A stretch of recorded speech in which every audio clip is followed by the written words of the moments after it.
స్థానిక సంస్థల ఎన్నికలకు తెలంగాణ సిద్ధమవుతోంది. ఇవాళ సీఎం రేవంత్ రెడ్డి మంత్రులతో భేటీ కానున్నారు. స్థానిక సంస్థల ఎన్నికలతో పాటు మరికొన్ని కీలక నిర్ణయాలు తీసుకునే అవకాశం ఉంది. రాష్ట్ర వ్యాప్తంగా రైతు భరోసా నిధులను విడుదల చేయనున్నారు. ఈ నెల 25 వరకు ఈ ప్రక్రియ కొనసాగనున్నట్లు తెలుస్తోంది. ఇప్పటివరకు మంజూరైన ప్రాజెక్టులు, అభివృద్ధి పనులను త్వరితగతిన పూర్తి చేయడం, కొత్తగా అభివృద్ధి పనులను చేపట్టేందుకు ప్రతిపాదనలను పరిశీలించనున్నారు. RRR పనులపైన చర్చించే ఛాన్స్ ఉంది.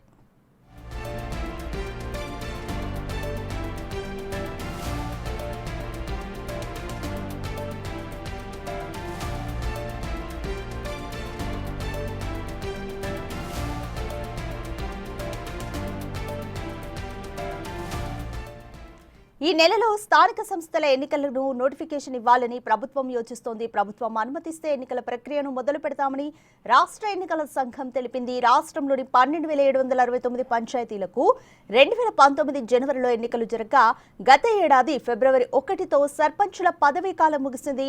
ఇక వీటితో పాటు జెడ్పీటీసీ, ఎంపీటీసీ ఎన్నికలను నిర్వహించేందుకు సన్నాహాలు మొదలుపెట్టింది. షెడ్యూల్ ప్రకారం ఒక్కో ఎన్నికను ప్రభుత్వం పూర్తి చేయనుంది.